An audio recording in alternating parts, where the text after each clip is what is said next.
بسم اللہ الرحمن الرحیم۔ اللہ تبارک و تعالیٰ کے عظیم نام سے آغاز کرتے ہیں جو بہت مہربان نہایت رحم والا ہے۔ درس بخاری کا سلسلہ حدیث نمبر 1434 تک پہنچا تھا، اور اس میں حضرت اسماء بنت ابی بکر رضی اللہ تعالی عنہا بیان کرتی ہیں کہ وہ نبی کریم صلی اللہ علیہ وسلم کے پاس حاضر ہوئیں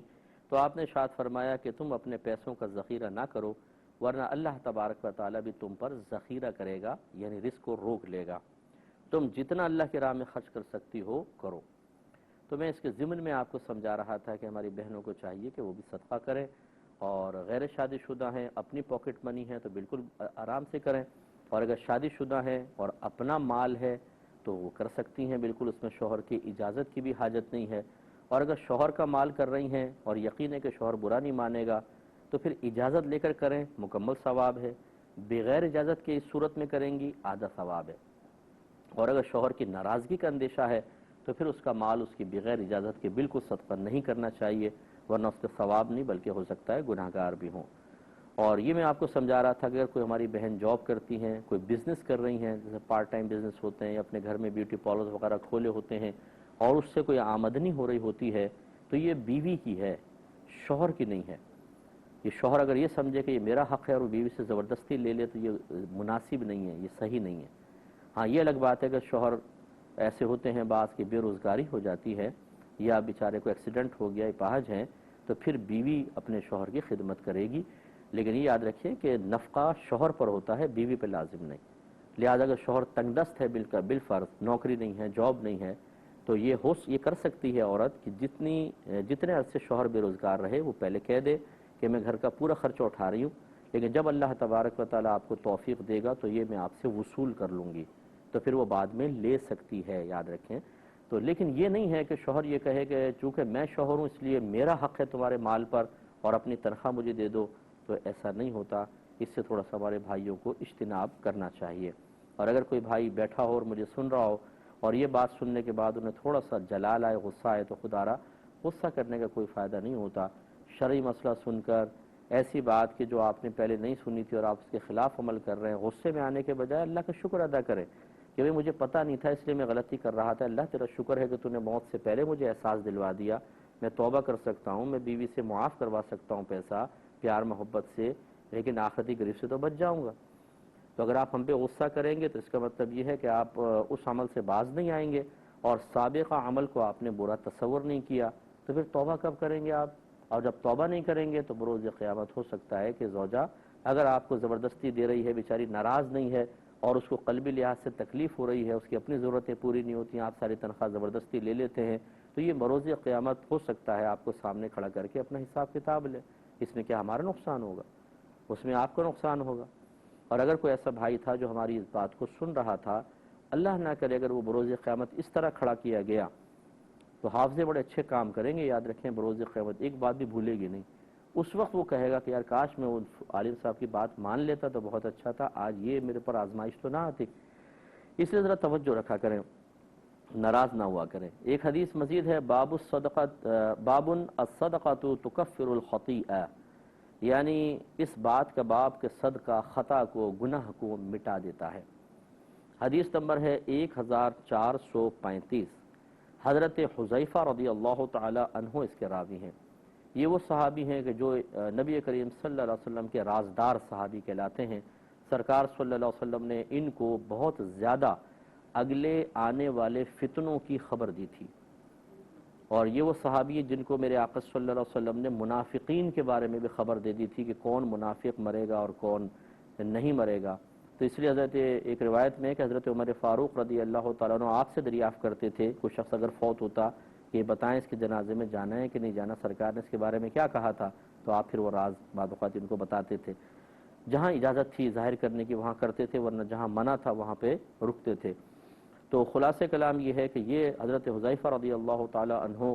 نبی کریم کے رازدار صحابی تھے، اور ان کو آنے والے فتنوں کی میرے آقا نے بہت خبر دی تھی۔ اور آپ کو پتہ ہے کہ حضرت عمر فاروق رضی اللہ تعالی عنہ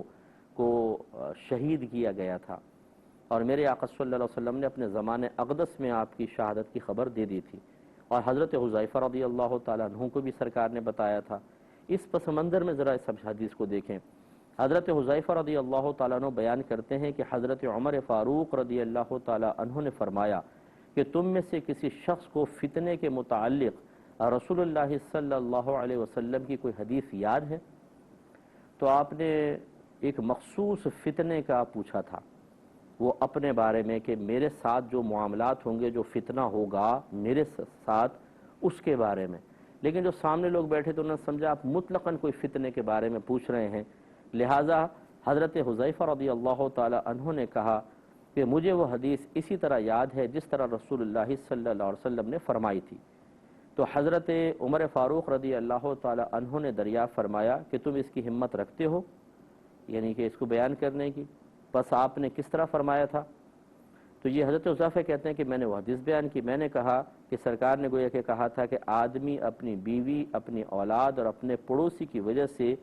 جن فتنوں میں، آزمائشوں میں مبتلا ہوتا ہے، نماز پڑھنے، صدقہ کرنے اور نیک کام کرنے سے ان کا کفارہ ہو جاتا ہے۔ تو جب یہ کہا تو سلیمان کہتے ہیں، جو یہ پہلے کے ایک پیچھے کے راوی ہیں، وہ یہ کہتے ہیں کہ کبھی وہ یوں کہا کرتے تھے حضرت حذیفہ کہ نماز، صدقہ، نیکی کا حکم دینے اور برائی سے روکنے کی وجہ سے ان کا کفارہ ہو جاتا ہے۔ جب یہ حدیث سنائی تو حضرت عمر فاروق رضی اللہ تعالی عنہ نے ارشاد فرمایا، جیسے میں نے بھی آپ کو کہا تھا کہ آپ تو ایک مخصوص فتنے کی بات کر رہے تھے کہ جو حضرت عمر فاروق رضی اللہ تعالیٰ عنہ کی طرف متوجہ ہونے والا تھا، اور وہ مطلقاً سمجھے کہ کوئی بھی فتنہ ایک حدیث سنا دی۔ تو حضرت عمر فاروق نے فرمایا میری مراد یہ نہیں تھی، لیکن میری مراد وہ فتنہ ہے جو سمندر کی موج کی طرح امڑ کر آئے گا۔ حضرت حذیفہ رضی اللہ تعالی عنہ نے بیان کیا کہ میں نے کہا اے امیر المومنین، آپ کو اس فتنے سے کوئی خطرہ نہیں ہے، آپ کے اور اس فتنے کے درمیان ایک بند دروازہ ہے۔ یعنی ان کا کہنا کہ انہوں نے آپ اس کو سمجھیں، حضرت ابوبکر صدیق رضی اللہ تعالیٰ عنہ کا دور بڑا پرامن گزرا، پھر عمر فاروق رضی اللہ تعالیٰ عنہ کا 10 سالہ دور حکومت بہت عدل و انصاف کے ساتھ، لیکن اس کے بعد جب حضرت عمر فاروق رضی اللہ تعالیٰ عنہ شہید ہوئے تو سمجھ لیں یہ ایک دروازہ تھے کہ اس کے بعد جو ہے وہ آگے مسائل ہی مسائل پیدا ہوتے رہے۔ تو ایسا یہ ماحول بن گیا تھا، گویا کہ اب یہ کہہ رہے ہیں کہ اے عمر، آپ تک وہ فتنہ تو نہیں پہنچے گا کیونکہ آپ کا دور حکومت تو بہت اچھا گزرے گا، لیکن آپ گویا کہ ایک دروازہ ہوں گے، جب تک دروازہ بند ہے کوئی مصیبت نہیں آتی، لیکن جب دروازہ کھل جاتا ہے، دروازہ ٹوٹ جاتا ہے تو مصیبت اندر آ جاتی ہے۔ تو یہ بس سمجھایا جا رہا ہے اشارتاً کنایتاً کہ آپ دروازہ ہے، گویا کہ آپ جب شہید ہوں گے پھر کوئی روکنے والا نہیں بچے گا، یعنی ایسے فتنے نمودار ہوں گے کہ وہ امت میں پھیل جائیں گے۔ تو حضرت عمر فاروق نے فرمایا میری مراد یہ نہیں ہے، لیکن میری مراد وہ فتنہ ہے جو سمندر کی موج کی طرح امڑ کر آئے گا۔ حضرت حذیفہ رضی اللہ تعالیٰ عنہ نے بیان کیا کہ میں نے کہا اے امیر المومنین، آپ کو اس فتنے سے کوئی خطرہ نہیں ہے، آپ کا دور حکومت بہت اچھا گزرے گا، آپ کے اور اس فتنے کے درمیان ایک بند دروازہ ہے۔ حضرت عمر نے پوچھا اس دروازے کو توڑا جائے گا یا اس کو کھولا جائے گا؟ اب یہ اشارتاً دیکھیں گفتگو چل رہی ہے،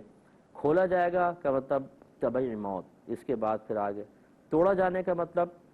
شہادت، توڑا جائے گا۔ حذیفہ نے کہا کہ نہیں، بلکہ اس دروازے کو توڑا جائے گا۔ حضرت عمر فاروق رضی اللہ تعالی عنہ نے فرمایا کہ جب اس دروازے کو توڑ دیا جائے گا تو پھر وہ کبھی بند نہیں ہو سکے گا۔ حضرت حذیفہ نے کہا کہ جی ہاں یہی ہے،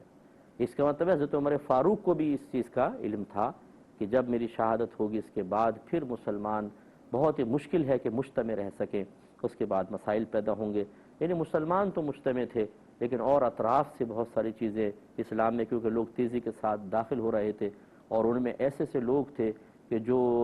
صحابہ سے نفرت رکھنے والے تھے، اسلام کے مخالفین تھے، اور پتہ نہیں چلتا تھا، وہ زمانہ تو ایسے ہی زمانہ تھا، آج نہیں پتہ چلتا بہت ساروں کا کہ وہ مختلف قسم کے بھیس بدل کر ہر جگہ داخل ہو جاتے ہیں اور مسائل پیدا ہوتے ہیں، تو اس زمانے میں تو خاص طور پر۔ تو حضرت حذیفہ نے فرمایا کہ جی ہاں۔ راوی کہتے ہیں کہ پھر ہم حضرت حذیفہ سے اس دروازے کے متعلق پوچھنے سے ڈرے، ہم نے کہا بھائی اب زیادہ آگے نہ پوچھو، ڈرے ہم نے مسروق سے کہا کہ تم ان سے پوچھو، تو حضرت مسروق نے حضرت حذیفہ سے پوچھا تو انہوں نے فرمایا کہ دروازے سے مراد خود حضرت عمر فاروق رضی اللہ تعالی عنہ کی ذات تھی۔ ہم نے پوچھا کہ کیا حضرت عمر جانتے تھے کہ آپ کی کیا مراد تھی؟ انہوں نے کہا ہاں۔ جس طرح وہ یہ جانتے تھے کہ آج دن کے بعد رات آئے گی۔ اس کی وجہ یہ تھی کہ میں نے ان کو ایسی حدیث بیان کی تھی جس میں کوئی پہیلی نہیں تھی، جس میں کوئی ایسے نہیں کہ کوئی میں نے پہیلی جیسے ہوتی ہے کہ سسپینس چھوڑ دیا، ادھوری بات، اب خود اپنا ذہن استعمال کرو، بلکہ واضح بات تھی۔ حضرت عمر فاروق اس بات کو جانتے تھے۔ تو گویا کہ یاد رکھیں، میں سب سے گزارش کرتا ہوں اپنے اطراف میں دیکھیے، بہت سے لوگ ایسے ہوتے ہیں جن کا وجود بہت سارے فتنوں کو روکنے کا سبب بن رہا ہوتا ہے، خدا را ان کی قدر کریں۔ مثال کے طور پہ آپ کی ایک جوائنٹ فیملی ہے، بعض اوقات اس میں ایک بڑا والد ہیں یا والدہ ہیں، دادا ہے، دادی ہیں، نانا ہے، نانی ہیں، وہ ان کو جب آپ بڑا سمجھتے ہیں تو وہ فیصلہ کرتے ہیں، روکتے ہیں بچوں کو لڑنے سے، گھر ٹوٹنے سے۔ لیکن ہمارے بچے جو ہیں، ہمارے جو ینگسٹرز ہوتے ہیں، وہ بعض اوقات ان کی باتوں کو ٹال دیتے ہیں،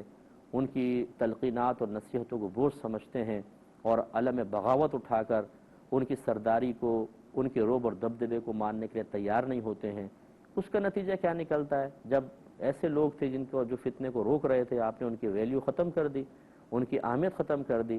اب ان کے آپس میں جب جھگڑے ہوتے ہیں تو کوئی ان کی صلح صفائی کرنے والا نہیں ہوتا اور طلاقیں ہوتی ہیں۔ اسی طریقے سے اگر آپ کے کوئی اپنی فیکٹری چلا رہا ہے، اس میں کوئی ایسا شخص ہے جو بہت ساروں کو پیار سے، محبت سے، فتنوں سے روکتا ہے، اس کی قدر کرے۔ بعض اوقات ہم مختلف شکایتیں وقایتیں سن کر اور مختلف لوگوں کی شرارتوں کی بنا پر ایسے مخلص لوگوں کو علیحدہ کر دیتے ہیں، پھر وہ فیکٹریاں دیوالیاں ہو جاتی ہیں۔ ایسے ہی بہت سے آستانے تباہ ہو گئے، بہت سی تنظیمیں تباہ ہو گئیں، اسی طرح بہت سے چلتے ہوئے ادارے تباہ ہو گئے کہ ان میں ایسی ایسی شخصیات تھیں کہ جن کے وجود سے بہت سے فتنے دبے رہتے ہیں، کوئی ان کے مروت میں، کوئی روب میں، کوئی دبدبے میں، کوئی ان کے اخلاص کی وجہ سے فتنے ابھرتے نہیں ہیں۔ لیکن جب انہیں ہم سائیڈ میں کر دیتے ہیں کسی وجہ سے، اپنے ذاتی مفادات کی وجہ سے، جہالت کی وجہ سے، یا خوشامدی لوگوں کی ان کے خلاف باتیں کرنے کی بنا پر، تو ان کو راضی کرنے کے لیے اس کے بعد سب کچھ تباہ ہو جاتا ہے۔ تو ہمیں اپنے اندر یہ شعور بھی بیدار کرنا ہوگا کہ کون شخص ایسا ہے جو ہمارے ملک کے لیے، ہمارے گھر کے لیے، ہماری پوری فیملی کے لیے، اپنے خاندان کے لیے، آپ کی فیکٹری کے لیے، آستانے کے لیے، ادارے کے لیے بہت امپورٹنٹ ہے۔ اس کی وجہ سے بہت سارے معاملات بہت اچھے چلتے ہیں، انتظامات بہت اچھے چلتے ہیں۔ اگر یہ شخص آج مر جائے یا نکل جائے تو بہت کچھ ڈاواڈول ہو جائے گا۔ تو اس کی قدر کریں، اس کو سنبھال کر رکھیں۔ اللہ تبارک و تعالیٰ نے بہت سے لوگوں کو ایسی شخصی روب سے نوازا ہوتا ہے، صلاحیتیں دی ہوتی ہیں، ذہانت سے نوازا ہوتا ہے۔ جب ہم ان کو ہٹا دیتے ہیں تو پھر تباہی مچتی ہے، اور بہت شدید قسم کی تباہی مچتی ہے۔ میں نے اپنی آنکھوں سے، میری زندگی کا بڑا تجربہ ہے، میں مذہب کے حوالے سے خاص طور پہ عرض کرتا ہوں، اور مشاہدے کی قوت اللہ نے جو عطا فرمائی ہے، یا مشاہدے کی صلاحیت عطا فرمائی ہے، اس اعتبار سے میں دنیا میں بھی دیکھتا ہوں کہ جہاں مطلب یہ کہ اس طرح مخلص لوگ اور جن کے وجود سے بہت سارے فتنے دبے ہوئے ہیں اور ہم نہیں سمجھتے، ہم سمجھتے ہیں بیکار ہے، یہ ان کا کیا ہے، اور ان کی قدر نہیں کرتے ہیں۔ جب وہ چلے جاتے ہیں پھر جو فتنے اٹھتے ہیں تو ان کو پھر دبانا کسی کے بس کی بات نہیں ہوتا، پھر وہ ہم تک پہنچتے ہیں اور ہمیں بھی تباہ کرتے ہیں۔ اس پہ ہمیں توجہ رکھنی چاہیے۔ اگلے باب کی طرف آتے ہیں، باب من تصدق فی الشرک ثم اسلم۔ اچھا اب یہ دیکھیں، پچھلے میں باب قائم کیا تھا باب الصدقۃ تکفر الخطیئہ، صدقہ گناہوں کو مٹا دیتا ہے۔ اس میں بس اس حدیث کے اندر اتنا حصہ جو حضرت حذیفہ نے فتنے والی ایک حدیث بیان کر دی تھی کہ آدمی اپنی بیوی، اپنی اولاد اور اپنے پڑوسیوں کی وجہ سے جن فتنوں میں مبتلا ہوتا ہے، نماز پڑھنے، صدقہ کرنے اور نیک کام کرنے سے ان کا کفارہ ہو جاتا ہے۔ تو یعنی اس کا مطلب ہے کہ بعض اوقات ہم اپنے گھر والوں کی مروت میں کوئی خطا کر بیٹھتے ہیں، کوئی ناجائز معاملہ ہو جاتا ہے، تو پھر ہم جب نماز پڑھتے ہیں، صدقہ کرتے ہیں، تو وہ گناہ مٹا دیا جاتا ہے۔ اگر غلطی سے ایسا کچھ ہو جاتا ہے، توبہ بھی چاہیے ہوتی ہے، لیکن بعض اوقات ایسا ہوتا ہے کہ نادانستہ طور پہ کوئی صغیرہ گناہ ہو گیا، کوئی ویسی غلطی ہو گئی، ہماری توجہ بھی اس کی طرف نہیں ہوتی، توجہ نہیں ہوتی تو توبہ کیسے کریں گے؟ تو پھر یہ ہم جب نماز پڑھتے ہیں، ہم صدقہ کرتے ہیں تو اس کا کفارہ ہو جاتا ہے۔ اتنا حصے کی یہ حدیث کا عنوان بنایا گیا تھا۔ آگے بیان فرماتے ہیں، باب ہے باب من تصدق فی الشرک ثم اسلم، جس نے حالت شرک میں صدقہ کیا پھر اسلام قبول کر لیا۔ اس میں خلاصہ کلام یہ ہے، ذرا ذہن میں رکھیے گا کہ اگر کوئی حالت کفر میں ہے، اہل کتاب میں سے ہے اور مطلب بت پرست ہے، وہ لوگ بھی نیک، ظاہری طور پہ نیک عمل کرتے ہیں، غریبوں کی امداد کر رہے ہیں اور اچھے کاموں میں صدقہ کر رہے ہیں، یعنی پیسے دے رہے ہیں، تو یاد رکھیں کہ کافر عبادت کا اہل ہی نہیں ہوتا۔ یعنی کیا مطلب؟ جب ہم عبادت کی نیت سے کوئی کام کرتے ہیں اس کے ثواب کا ترتب ہوتا ہے اور اس کا بدلہ اللہ تعالیٰ آخرت میں عطا فرمائے گا، لیکن کافر جب کوئی نیک عمل کرتا ہے تو وہ عبادت کا اہل ہی نہیں ہے۔ جب اہل نہیں ہے تو اس کے نیک عمل پر ثواب مرتب نہیں ہوتا ہے۔ جب ثواب مرتب نہیں ہوتا ہے تو اللہ تبارک و تعالیٰ تو بڑا کریم ہے، اگر آخرت میں کچھ اس کے لیے نہیں ہے تو یہ نہیں ہے کہ اس کو بالکل اس کے نیک عمل سے اس کو محروم کر دیتا ہے، بلکہ اللہ تعالیٰ چند چیزیں اس کے بدلے میں عطا فرماتا ہے۔ ایک تو یہ کہ اب فرض کر لیں کہ وہ مسلمان ہو گیا، اب کافر آپ سے کویسچن کرے کہ جو میں نے نیکیاں کی تھیں اس کا مجھے کچھ فائدہ حاصل ہوگا یا نہیں ہوگا، تو علماء نے بیان فرمایا کہ اللہ تعالیٰ اجر ضائع نہیں کرتا ہے۔ ایک تو جو یہ اسلام لایا ہے نا، یہ ہو سکتا ہے اس کی نیکیوں کا بدلہ ہو، ایک تو یہ۔ دوسرا، جب ہم کوئی اچھے کام کر رہا ہوتا ہے چاہے حالت کفر میں تو لوگ اس کی تعریفیں کرتے ہیں، جب وہ اسلام قبول کر لیتا ہے تو وہ تعریف باقی رہتی ہے۔ اسی طریقے سے اگر وہ کچھ نیکیاں کرتا ہے تو اللہ تعالیٰ دنیا میں ہی اس کو، اگر وہ ایمان نہیں لایا فرض کر لیں تو دنیا میں اس کو مزید نعمت عطا فرما دیتا ہے تاکہ یہی اس کا بدلہ ہو جائے، اسے حسن دے گا، جمال دے گا، قد کاٹ دے گا، آسانیاں دے گا، سہولتیں دے گا، تو اس کی جتنے بھی نیک اعمال کا کوئی بدلہ اگر بن سکتا ہے تو یہ سب چیزیں انعامات بن جاتے ہیں اور آخرت میں اس کے لیے کچھ بھی نہیں ہوگا۔ لیکن ایسا نہیں ہوتا کہ انسان اگر حالت شرک میں کچھ نیکی کرے اور مسلمان ہو جائے تو اس کے نام اعمال میں وہ نیکیاں لکھی جائیں گی اور ثواب عطا کیا جائے گا، یا پہلے نہیں تھا لیکن جیسے مسلمان ہوا تو ساری نیکیوں کا ثواب مل جائے گا، ایسا نہیں ہے۔ حالت شرک و کفر کی نیکیاں دنیا کے اندر تو بدلہ دلوا سکتی ہیں دوسری نعمتوں کی صورت میں، اور جیسے میں نے عرض کیا یہ بھی ہو سکتا ہے کہ انہی کی وجہ سے اس کو ایمان کی اللہ تعالیٰ توفیق عطا فرما دے، لیکن آخرت کا ثواب حالت کفر و شرک کے عمل پر نہیں ہوتا ہے۔ تو یہ حدیث لیکن آپ ذرا دیکھیں کہ 1436 نمبر حدیث پاک ہے۔ حضرت حکیم بن حزام رضی اللہ تعالیٰ عنہ بیان کرتے ہیں کہ میں نے عرض کی یا رسول اللہ صلی اللہ علیہ وسلم، یہ ارشاد فرمائیے کہ میں نے زمانہ جاہلیت میں جو عبادت کی ہے،